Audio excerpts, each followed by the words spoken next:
दोनों देश एक दूसरे पर हमला नहीं करने को लेकर और हॉर्मुज खोलने को लेकर राजी हो चुके हैं, लेकिन इजराइल कह रहा है कि वो इसे नहीं मानता है।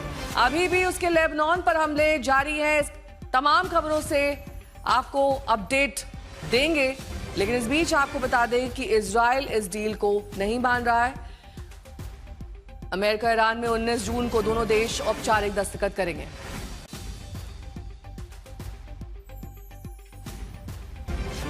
सबसे पहले आपको बता दें कि ठीक 3 दिन बाद यानी कि 19 जून को क्या होने वाला है। स्विट्जरलैंड में अमेरिका और ईरान के बीच डील पर हस्ताक्षर होंगे। वैसे तो डिजिटल रूप से इस डील पर दस्तखत हो चुके हैं। जानकारी के मुताबिक अमेरिका की ओर से ट्रंप और जेडी वैंस ने डिजिटल सिग्नेचर किए हैं, तो वहीं ईरान की ओर से वहां की संसद के स्पीकर गालिबाफ ने दस्तखत किए हैं। अब माना जा रहा है कि वैंस और गालिबाफ स्विट्जरलैंड जाएंगे, वहां समझौते पर औपचारिक रूप से सिग्नेचर करेंगे। ट्रंप ने बताया कि शुक्रवार को साइन किए जाने के बाद इस डील के दस्तावेज को जल्द जारी किया जाएगा।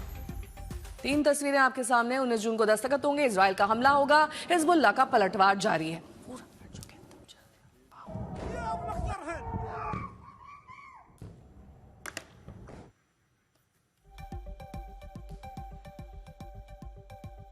तो औपचारिक रूप से दस्तखत स्विट्जरलैंड में होंगे। ईरान की ओर से गालिबाफ जाएंगे, अमेरिका की ओर से जेडी वैंस।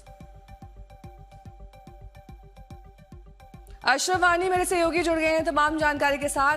अशरफ, क्योंकि इजराइल इस डील को नहीं मान रहा है, तो बड़ी चुनौती इस वक्त अमेरिका को इजराइल को समझाने की है। ये कैसे मुमकिन होगा ताकि इजराइल अपने हमले रोक सके? ये मुमकिन हो पाएगा क्योंकि अगर हम अभी जो ताजा खबरें आ रही हैं ईरान की तरफ से, 5 जहाज जो हैं ईरान के, उन्होंने state of Hormuz US naval blockade के होते हुए जो है क्रॉस किया है।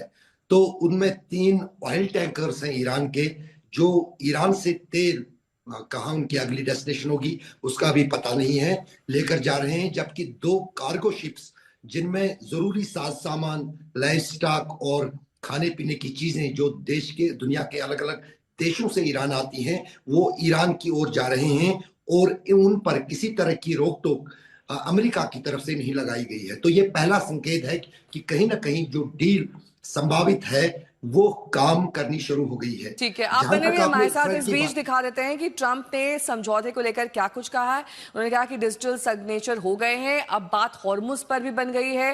हॉर्मुज खोलने को ईरान राजी हो गया है। उपराष्ट्रपति वैंस अब स्विट्जरलैंड जाएंगे, वहां पर हस्ताक्षर किए जाएंगे। ईरान की ओर से गालिबाफ जाएंगे और शुक्रवार यानी कि 19 जून को पूरी तरीके से हॉर्मुज को खोल दिया जाएगा। ईरान न्यूक्लियर हथियार नहीं रखेगा।